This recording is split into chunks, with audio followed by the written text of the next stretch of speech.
Ubutumwa bwiza uko bwanditswe na Yohana igice cya 5 ku murongo wa 6 turakomeza kugeza ku murongo w'7. Yesu amubonye aryamyeho kandi amenye ko amaze igihe kirekire, aramubaza ati wumva ugomba gukira?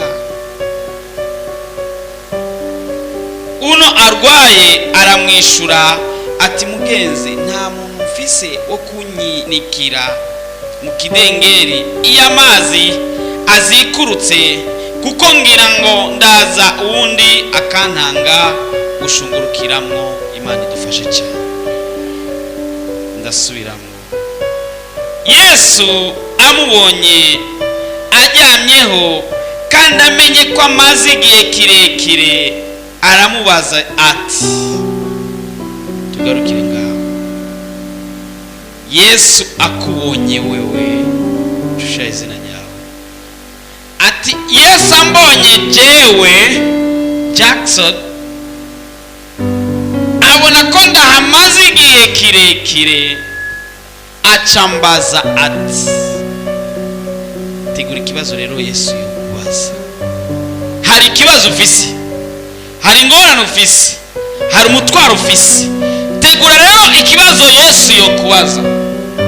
Haleluya. Muri Hope Church turi mu kwezi ko kwatura bikaba. Uku kwezi kwa 12 ni ukwezi ko kwatura bikaba. Ni watura ijambo Yesu ahava kubaza.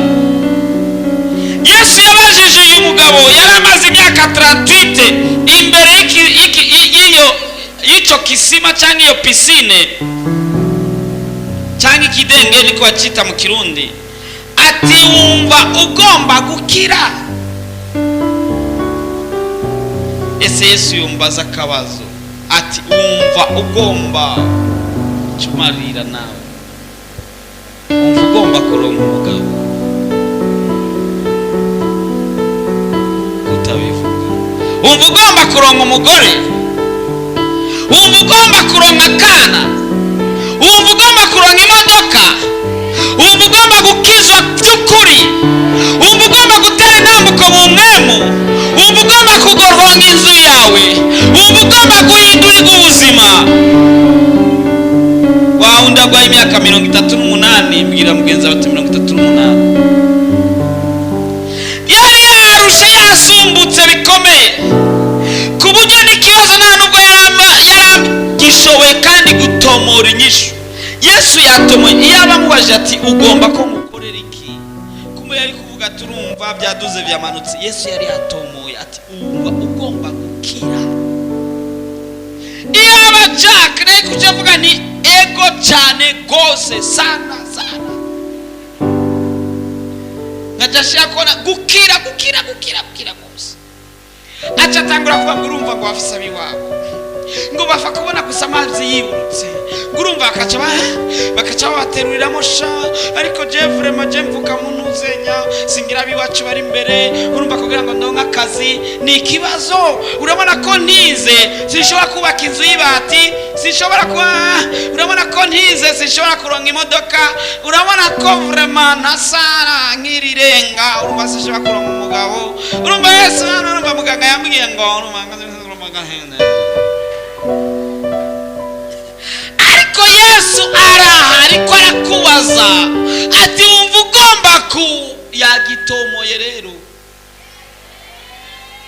Yaza mwenyewe ongezea, wumva ugomba hari umuntu agwaye ngaha, wumva ugomba gukira nimbugwaye, wumva ugomba guhishurirwa nimbukeneye hishurirwa. Hari igihe ibintu bikuzazanira ukibaza ngende ibumoso ngende iburyo, subira inyuma na avance. Yaba abantu bari kumwe na Mose abisirayeli, yaba bari kuba bari ngaha, nari kubabaza akabazo. Hari ikintu cyabazazaniye, bavuye muri Egiputa kwa Farao, mariko baragenda bageze imbere bazabona ikiyaga gitukura, bavuga ati haki ya Mungu hapa ni shida. Mugabo nta ngorane, tuhava dukata tuje iburyo. Baravye iburyo basanga umusozi, bavuga ati no problem, tutakatia ibumoso.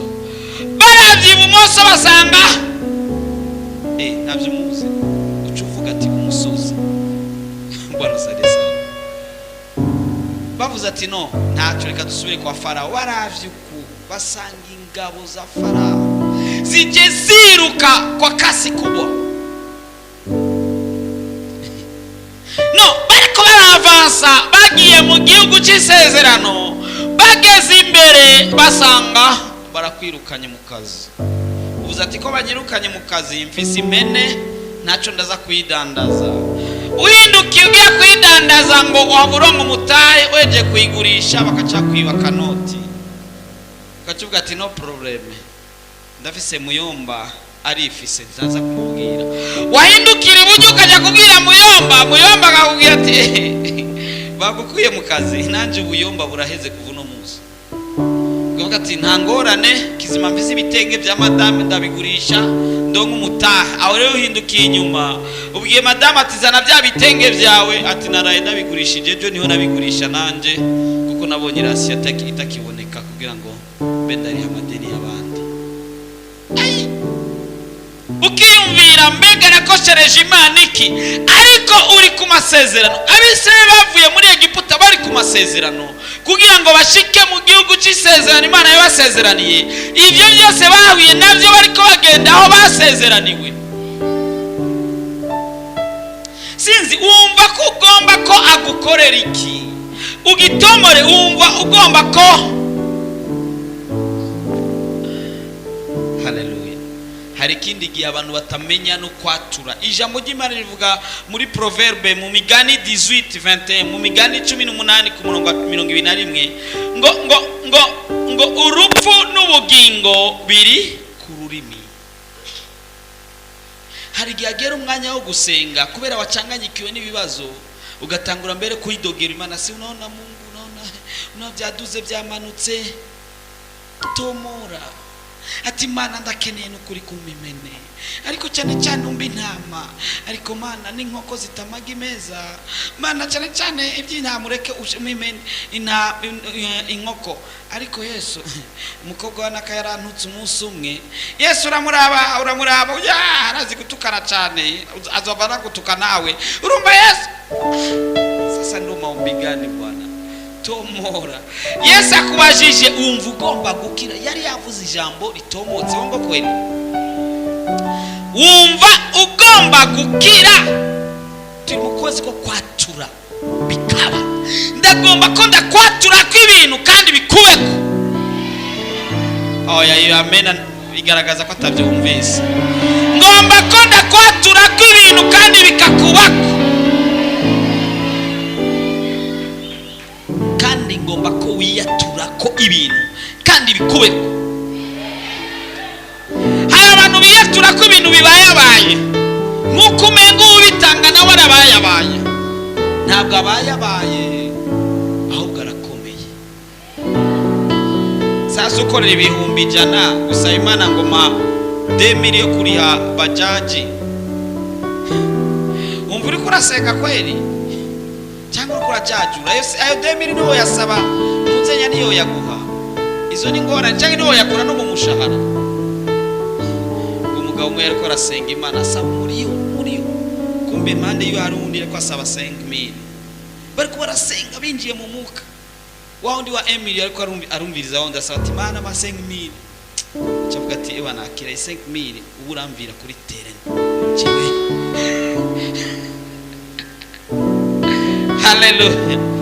Hallelujah.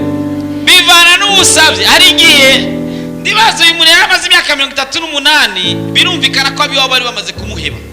Kandi nawe ukamuterura umuntu imyaka 38 uracuka. Ongo kwe.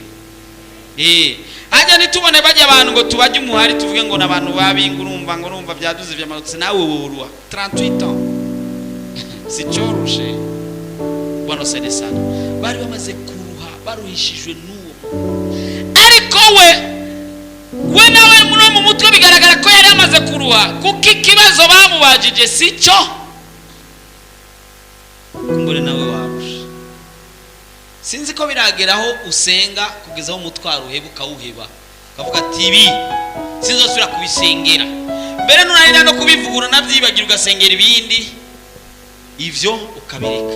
Tuvuganye ukuri, wagize accident hakava ko amenyo 5, kweli urashaka kugira umutwaro wo gusenga Imana ngo iguhe amenyo? Tuzemezane kweli wowe bisengera ivyo kweli? Mugabo yavuze ati musabe icyo mugomba cyose, naho yo baramenyo icyo mugomba cyose. Nazi ko umuntu agiye kwa muganga bakamubwira ati wewe wagwaye umugera wa sida, cyuge nduvuga ati havyaheze. Cyangwa ugize accident ukuguru kugakatika, tuvuganye ukuri ukuguru kwakatitse, ndazi ko umutwaro utawushiramo. Usengera ibindi Imana duharege twuno munsi mana minzu, mugabo kugira ngo Imana igusubize ukundi kuguru ntavyo wosengera ahubwo kweli nkuko umenga hari ivyo Imana ishoboye gukora n'ivyo idashoboye gukora. Ndakubwije ukuri, naho kuguru gushwa kwa kwakatitse ntavyo wumvise neza, aka kafirimbi gace kajamo. Ndakubwiza ukuri, naho kuguru kwa goshwa kwa kwakatitse Imana yo kuremera ukundi. Je navuze ni nayi Bujumbura yose yovaho, Imana yorema indi Bujumbura ku gajaka. Ndakubwije ukuri, isi Imana ingene guko naho yovaho yose, isi bakayifata bakayizingazinga bakayita, Imana yo turemera iyindi si twebwe abayo. Ikavuga ati Jackson na witonde na nuzenya na ati mwe ni muveho iyi singira ndayiturire hama mwebwe ndabashire ku yindi si. Ayirabishoboye bivana nubivuze. Wa mugabo harundi mugabo nibutse mu byakozwe n'intumwa 3, Petro na Yohana bariko arirenganira, arabitegereza mu kumenga bamuhe ifeza cyangwa izahabu. Petro na Yohana, ariko Petro ategeza ko yarakunda kuvuga cyane. Urazi ko yanakunda kubwira Yesu tu. Baramwitegera, arabitegereza avuga ati abagabo, uraza abantu bakizo babaragahuza kamesuye kameze neza kaguruye, ati Petro barama. Nabo bamwitegereza bavuga ati uyu nubwo twomuha ifeza zohera, nubwo twomuha izahabu zohera, nubwo Imana yoguhanya moto gushikana muhira yohera, nubwo yoguhita taxa gushikana muhira yohera. Ariko hari ikibazo gikomeye cyane ufise. Petro na Yohana ntabwo batanguye ntabwo cyakimuka cyatangiye kwabwira ngo urumva rero ko amahera mayaguze rero ucamungiza rero. Mugo Petro na Yohana baritegereje ikibazo afise, bavuga ati sina fedha wala dhahabu, nilicho nacho ndicho nitakupa. Kwa jina la Yesu wa Nazareti simama na uende. Nanje ngubwiye ni sina fedha wala dhahabu, nilicho nacho ndicho nitakachokupa. Singiri fedha cyangwa dhahabu, icyo mfise nico ngira ndaguhe. Mu izina rya Yesu Kristo w'i Nazareti ishurwa imitwaro yawe yose.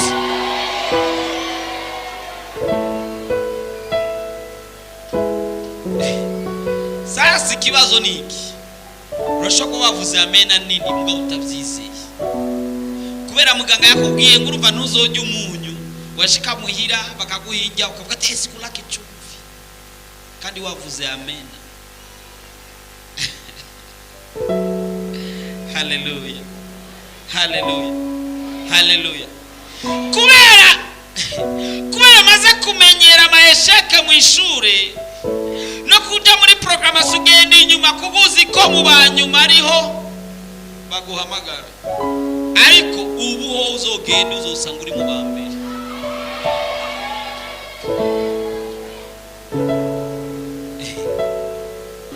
Mu izina rya Yesu w'i Nazareti cyakizimbe kirakize.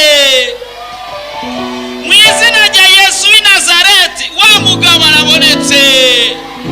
Mu izina rya Yesu Kristo w'i Nazareti wa mugore arabonetse. Mu izina rya Yesu Kristo w'i Nazareti yambanyi yabonetse.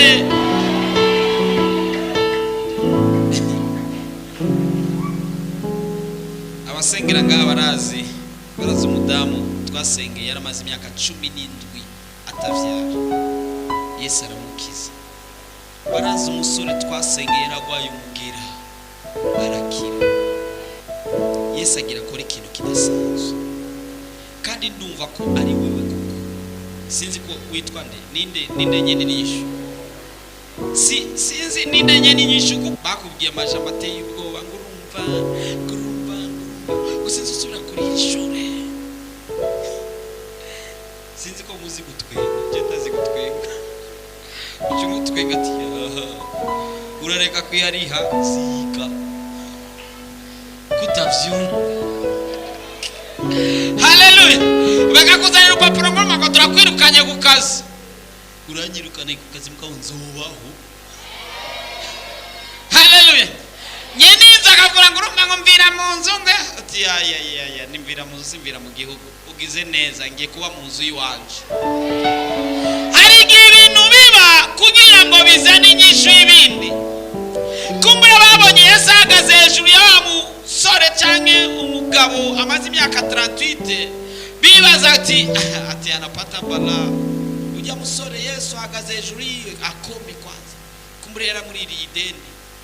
Numva babonye umuntu nyene yambaye ikanzu ahagaze, bibaza ko ariko yari inyishu iri kwiraza. Amen. Tugira dusenge. Wumva Yesu yo kubaza ikibazo kiyi, tangura kumubwira ikibazo ati Mana ndagomba kubaza kuri iki kibazo. Wumva no gukorera iki? Wumva ugomba gukira, wumva ugomba utangure kumubwira rero amajambo. Haleluya. Kandi no mubwira amajambo yo kumusondeka. Ari utujambo uvuga ati Mana urumva rero tangura usohora amajambo mazima. Turi mu kwezi ko kwatura bikaba.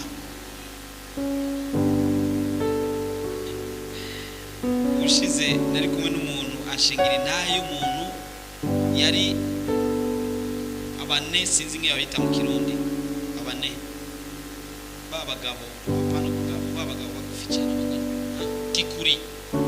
Urabona bagikuri, yari gikuri muto cyane mugufi cyane. Umunsi umwe ariko arasenga Imana iramusezerera ko izomugira muremure. Yibaza ngo ni black. Ubundi munsi baramufata baramufunga, agiye mu gasho yavuye yabaye muremure nk'abandi. Nyamu mama yari karabimbwira andusha uburebure, ambwiye ati yavuye mu gasho andusha nanje uburebure. Hari igihe dukurikira Imana ukibaza ngo ni ibintu bya burebure, dukurikira Imana ya vrai. Umutamakazi umwe atagira n'iryinyo na rimwe, bamusengeye amenyo aragaruka. Ndazi ko iyo hitaje utoyishira imbere y'Imana ngo Mana ngo mana amenyo. Bwana tusaidie sana. Hari ibintu umenga ntibikenewe kuko umenga ntibishoboka. Ndazi utize na sizeme biragoye ingene ugira Imana ngo Mana mu mugabo w'umudepite, ucuvuga ati Mana mu mugabo w'umutaxivero, Mana kandi Mana igitangaza umwe ufise kingagiwe afise kwiwe atakorera uwundi. Ukuva rero ko nawe wasenze nyi wateseje ajeyo iyo atabutu mwingine ataza kupatia Bwana. Ari ibintu bosaba na nshuti yawe akaguha. Bwana tusaidie sana. Ngo Mana militiro ya mata yari turamata nao saba yari kwaravuza keyboard yo yikuha Bwana. Yari problem ndogo Bwana. Saba Imana ibintu nyabi. Amen. Hamuzohagarara imbere y'ishengero uvuga ati nari nabwiye Imana ni Mana ko jemebwe ibihumbi 100 ndakeneye kubaka etage, none Imana yabikoze.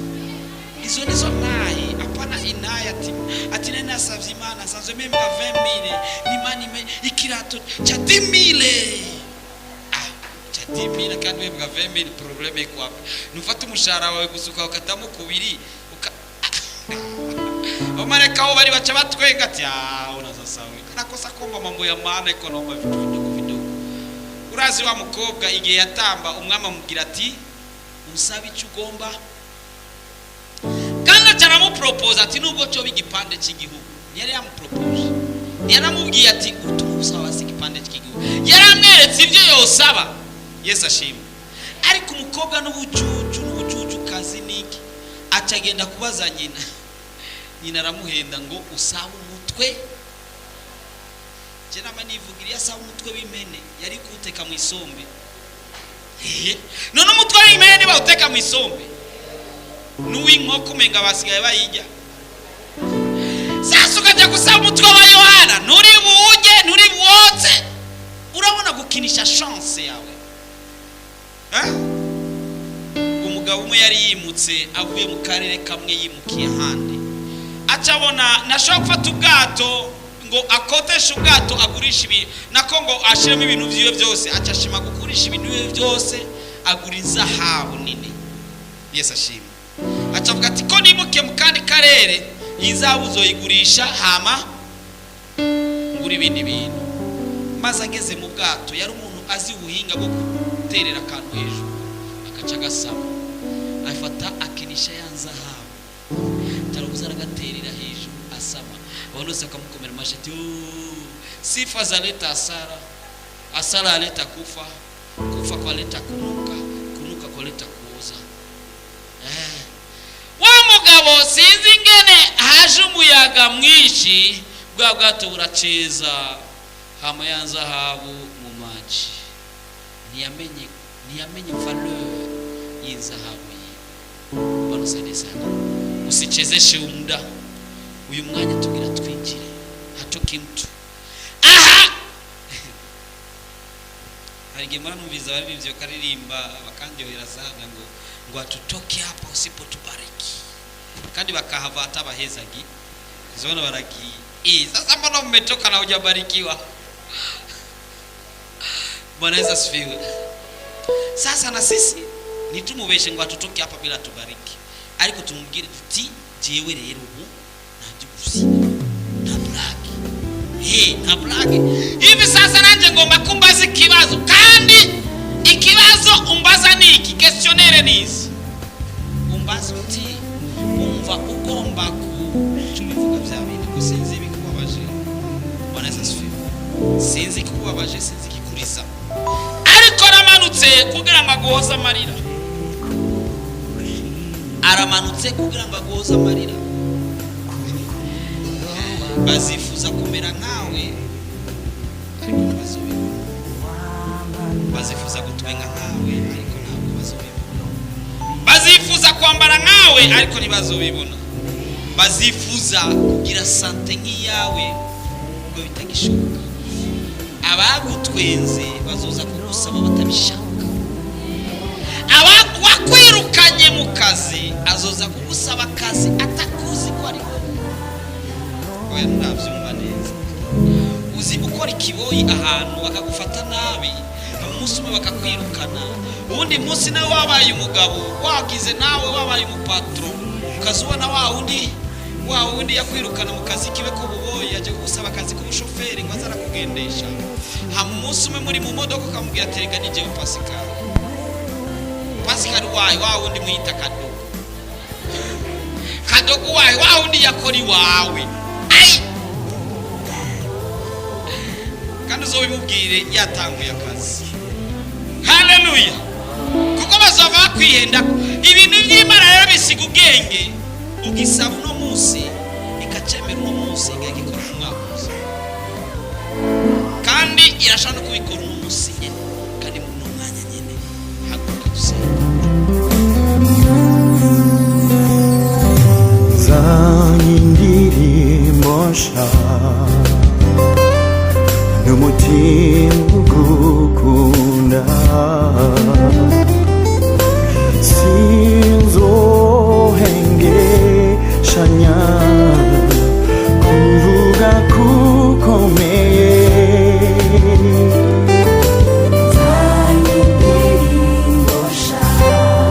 Zanyindiri mosha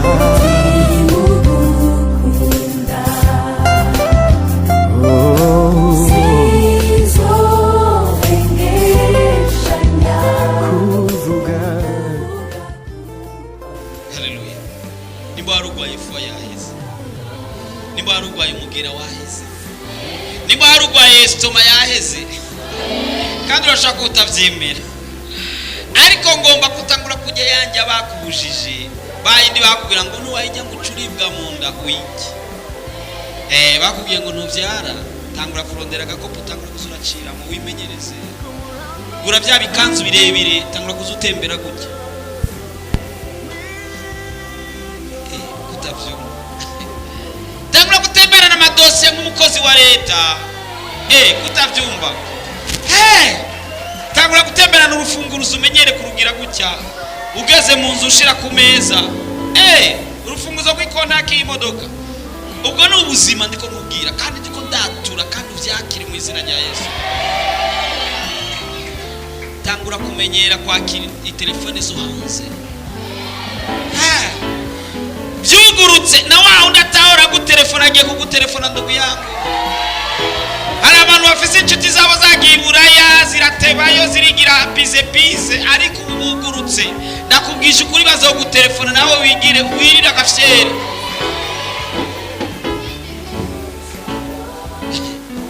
Sinzi kubyumva sinzi kubitaho bakubwiye ngo urumva ngufise amaraso make sura kwa muganga ubwira ati pima ati ndavye hirya nuvuge ngo nabikubwiye rapima urabe nawe amaraso basigaye akwiye.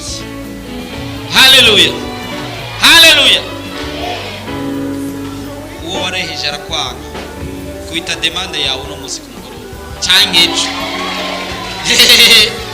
umubwira ati allo ubuho ni gute acugategana cyane ariko ndakurondera ngurumva rero ngurumva ngo mbwira ngo nzoze muhira ngo mubwire mama ngo ko Yesu ashimwe.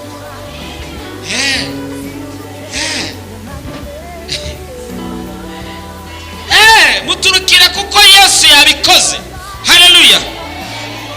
Sasa probleme iko wapi? Abapasteri bahezagera mariage barahari, ishungi zirahari ku masare bakotesha, imiduga irahari n'abadekora barahari. Sasa probleme iko wapi? Na wewe ni msichana tena umeenea, shida iko wapi? Haleluya. Icho uzosaba cyose ntusaba umukate ngo iguhibuye. Abantu wagiye bakwira ngo ahandi nitwangaja ngurumva kandi naho twakwangaja ngurumva ngo aba ni twangaja ngurumva atwangurumva ni